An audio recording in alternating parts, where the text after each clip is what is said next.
and welcome back to another episode of For the Love of Marketing. I say another episode. This is the first episode in series 3. So, May King, it's exciting, right? We're kicking this off for the new series. So, well, it's good to be back. We had a break for the summer, but we're back now with a vengeance. So we've got a phenomenal episode to kick off the series. I'm really excited to welcome May King Tsang. May King, the number one, the original, maybe the only FOMO creator out there. So we're going to be talking all about FOMO. And you don't know why I'm laughing if you're on audio. I don't know why I do that. But anyway, those watching on YouTube, you can see why I'm laughing. So look, we're going to talk all about FOMO. And really how you create it. I think it's such an important thing to learn in marketing, and we've got the absolute goddess here to teach us all about this, May King. So great to have her with us. How are you doing? I am great, and I love the fact that you call me goddess. I'm so owning that. I'm feeling better after that name. Awesome. Well, look, I mean, one thing I often talk about in marketing is the importance of psychology, right? It's not necessarily something that gets studied in marketing, often not studied in school. So you can easily end up in a career in marketing. And I'd say the majority of people do without a real understanding of psychology. And that's fine. You don't need to be a psychologist, but your understanding what motivates people and how they work is such a game changer in everything you do, from social media to user experience to I said social media to advertising and response to that, right? So you look across all the channels, it's an absolute game changer, and obviously FOMO is a major part of that. So before we get into some of the, I think some fantastic advice and things we're gonna get out of your amazing brain there over the course of the next 20-30 minutes.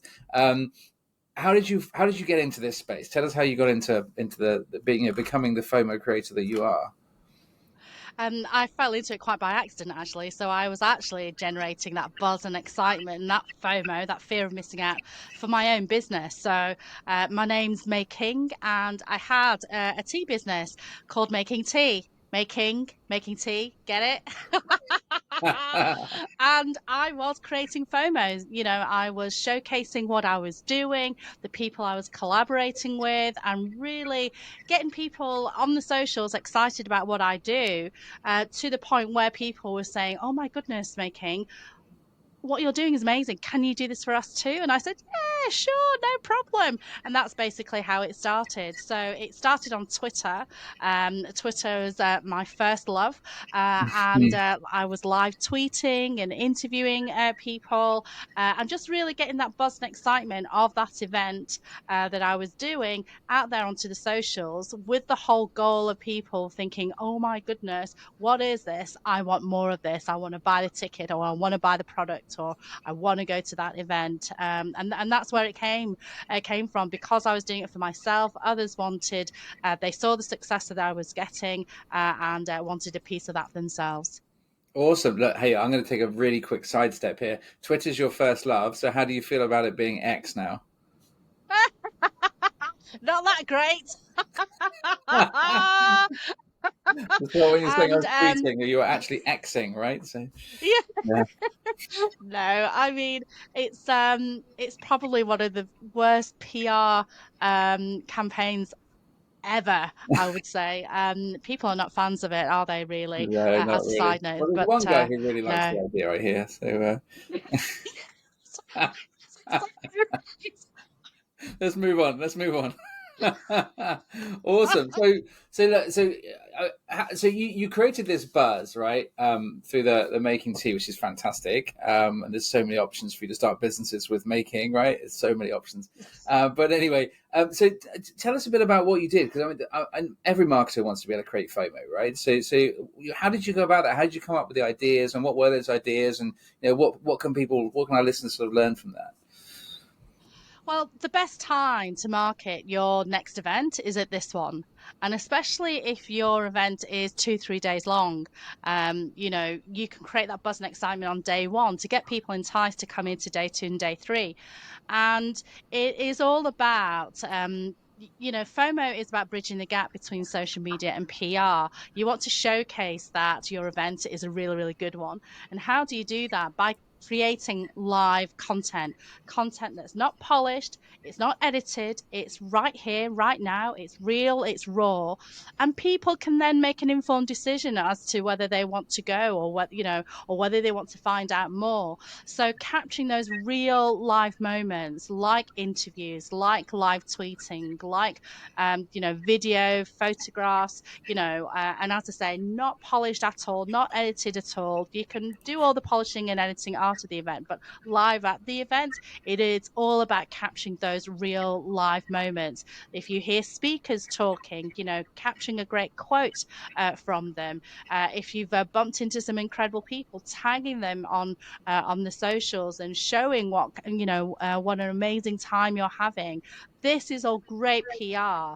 And if an event organizer is good enough, they will encourage people to share their content as well. This is user generated content, and bring it all together under one brand, which is the hashtag. So, if you encourage, as an event organizer, if you encourage people to share their posts and put it onto the socials with the right hashtag, then anyone who is sitting on the fence, those lurkers, because Simon, we've all got lurkers on the socials, right?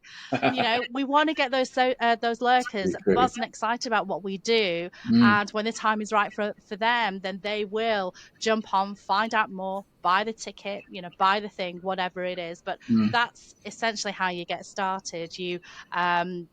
First of all, hire the number one and original FOMO Let's creator. get a plug But in if there. you Let's can't get a do plug in there that, quick. but if you can't do that, then definitely encourage the people who are already attending to Mm. get involved in the hashtag, give them an incentive to get involved in the hashtag, and get them to create that content for you. Yeah, no, that's cracking. I mean, you talk about events. I mean, I was just at a big event, the Digital Transformation Expo in London yesterday. God, time flies. Yeah, yesterday. And yeah, cracking event. Lots going on. Obviously, lots of social media around it. Obviously, riding on the back of the hashtags, and some good live stuff going on. And one of our clients had a great, very successful event. Pleased to say, Touchwood looks really good. So I did very well on the day, which is nice. So yeah, cracking event there, and I think they did a decent job with building some buzz. They certainly had they certainly had the hashtag out there. They were certainly encouraging people to share. They were sharing their exhibitors' posts as well, and I think that did create some noise. They were a bit unfortunate with the train strike being on the day of one of the days of the event, but there's only so much you can control with an event, right? So, what else? If a brand or if a brand's attending an event and they're thinking, I want to create some noise, and I'm going to put out an email beforehand, and I'm going to put a social media post out, quite frequently up to the event. I'm going to write on the back of the hashtag that's relating to the event. That maybe some of that stuff is some of the this is fairly obvious. What else do you think they can do beyond that? What's going to give them an edge over everyone else, do you think? Oh, I mean, there's so much more that they can do in the lead up to it. One of my clients, rather than exhibiting, he saved himself thousands of dollars by hiring me in order to generate that buzz and excitement even before the event. Okay. This is the period that I call pre-FOMO. And so, the event organizer, the exhibitors, the sponsors, the speakers, they're bound to be talking about the event.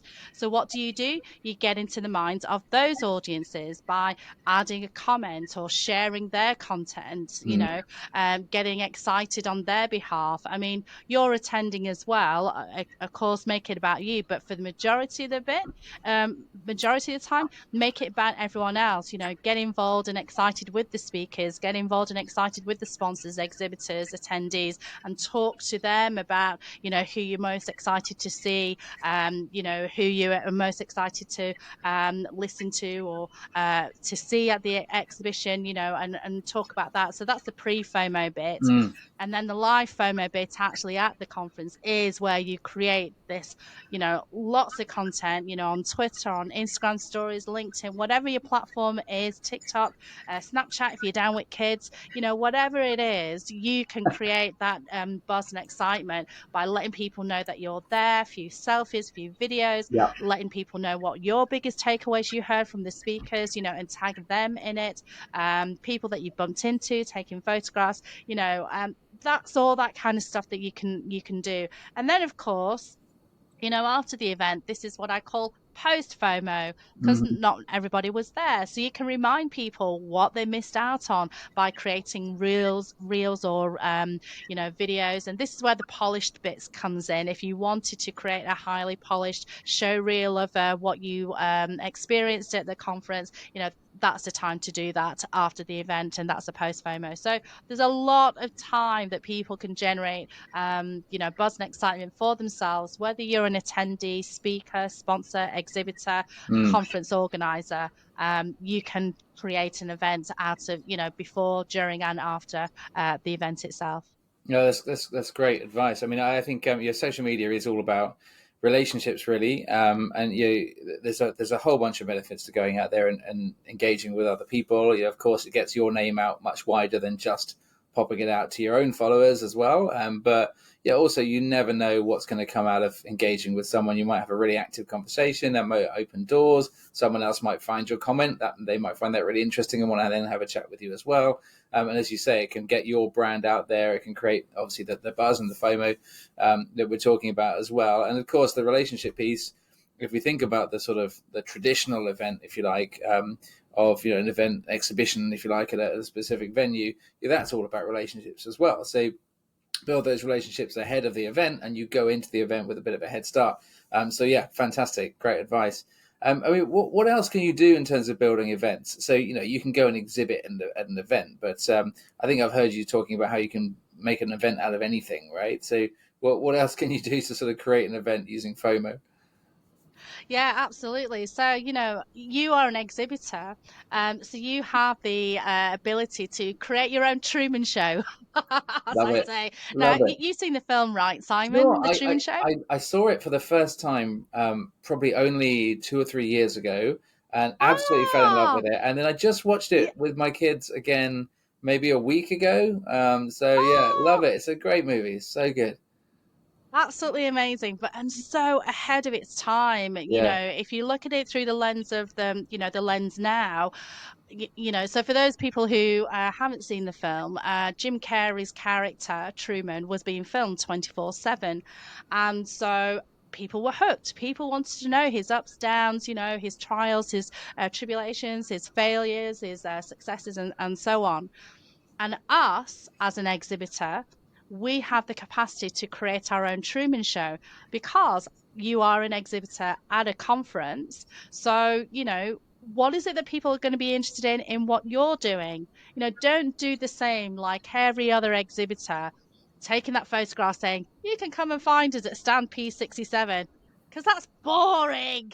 Let people know, how can they get to stand P67? Go from outside of the exhibition to indoors. What kind of conversations are people going to expect? What are the frequently asked questions that people have got Mm, have asked of you? This is the kind of content that you can actually generate, because whilst you are there at an exhibition and waiting for people to come to your stand, that's who you're there to service, you will have a bit of downtime. So what about your lurkers? What kind of things can you share with them that will get them interested in what you do? So this is the kind of content that that you can generate. And as I say, create your own Truman Show, create that content that that your lurkers will be excited with. And as I've said, it's not all about you. It's not all about what you're demonstrating on that day. It's the conversations that you've had with people, the mm, people that you've met, the speakers that you've learned from, the other exhibitors. Maybe there's an exhibitor that could potentially collaborate with you. Wouldn't it be amazing if you did a bit of bit of a content with them as well and put that into your audience and give your audience a bit of value as well? So, there's so much so much potential that exhibitors can do to create an event out of nothing, Mm. essentially, by generating all this content to service your connections, your fans, your followers on the socials, as well as the people that you are servicing at the exhibition itself. Okay, and beyond that, I mean, with FOMO around event marketing, obviously FOMO can be used in a much bigger way than event marketing as well, right? You can create FOMO around so much. I mean, are you mainly focusing on FOMO for events, or are you helping people do all sorts of other things in the space as well? No, I love creating FOMO for events. That's Yeah, where I really thrive. yeah, But you can literally create an event out of anything. So, if you are a product-based business, a service-based business, a charity, a non-profit, mm, you can, whatever it is you are launching, whatever it is, message you want to try and convey, you can create an event out of that message, whatever it is, or that product.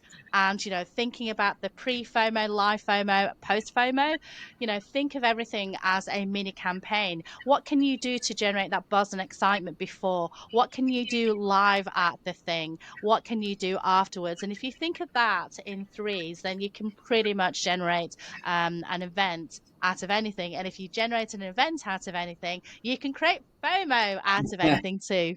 love it, love it. So, have you got an example of something you've done with someone sort of fairly recently that would sort of demonstrate what the art of the possible, I suppose? So a book launch, Yeah. again, what a lot of authors do, they'll wait until their book has been launched and they say, ta-da, here's my book. But you've missed out so much potential. Giving little snippets of what is about to go into the book, asking people's feedback on, whether this character, whether it's a novel or a fiction or non-fiction, doesn't matter. But, Mm, if this character's at a crossroads, what would you do? Sort of create a choose your own adventure feel to it, but mm, that's, it's all part of the process. We want to draw the community in, we want to draw our fans in and give them the option to, maybe choose the book cover, for example. mm, mm. So there's lots of things that you can do there, again, in the lead up to the event, because when you do a lot of pre FOMO, by the time that your book is about to be launched and it's out on the bookshelves, then people are already primed to buy. Yeah, So, exactly. people are missing out if they don't create this pre FOMO in the lead up to your launch, whatever it is, a book or service or what have you, and get people involved in it. Ask people questions. What do you think of this? What do you think of that? Do you think this, and you don't need to listen to your audience because ultimately you're the expert, right? But giving them an invitation to be part of the thinking process and creative process of what you do, it'll make them feel so special, especially if you go live and you give credit to the people and the ideas that they've given to you and the Mm. thoughts, as they go into your campaign. So hopefully that gives you a few No, I ideas think there. that's a great example. I mean, as you know, I write books about marketing. I'm just working on a new one at the moment about Web3 and the future of marketing and where that's going, which is a fascinating journey to be going on. And I try and create a bit of that noise when I'm coming up to a book launch. I mean, one of the things I've done on LinkedIn just recently is ask people for their thoughts on, where is marketing going? What do you think? Right, and I think that's nice because I'll pull some of that content into the book, and of course credit people where it's relevant. And I think that it gives a certain buzz, and of course gives, not, from a selfish perspective, gives them a reason to promote the book to their friends as well, right? But that's not why I'm doing it. But for me, it's the future of marketing. I don't think is something that one person can sit down and just write. Right, it's got to be a collaborative team effort. So as much as I have my views based on where I am, I think it's essential, and I think it would be arrogant not to listen to people in the industry and hear what those different views are. So so it's a nice mix of both there. But no, I think that's a great example. A book launch is a good one. Yeah, that's cracking. Okay, good. All right. So there's so much there in the world of FOMO. What haven't we covered? What haven't we covered, May King? Um, actually, I'm going to talk about the fear, because it's Oh yeah, please. in the words FOMO. Excuse me. Because I think it holds people back. Yeah. You know, creating more, sharing more, engaging more, and people do get held back because they get worried about being judged. They're worried about what people think. They're worried that it's too much. And I'm here to tell you that it isn't, Mm. because nobody, not even your biggest fan, will be looking at your LinkedIn profile 24/7. No. And so it is permissible for you to promote more, to share more, to engage more, to generate more buzz, more excitement and FOMO. You can never market enough whatever whatever it is you're campaigning, or whatever it is you are doing.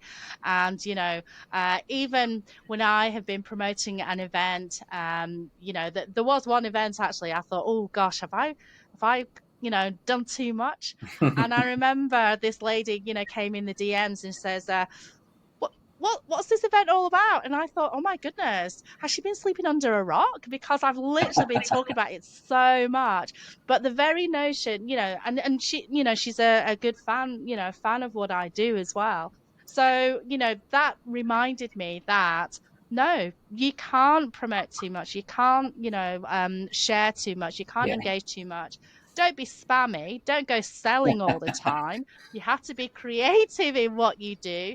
You have to, even though you're selling tickets for an event, or selling your product, whatever it is, don't say buy my stuff all the time. Mm. Think of different ways in which you can share the same message. And Mm. that, and so that's the real art of generating that buzz and excitement, of being able to share the same message, but in lots of different and creative ways. But don't be afraid.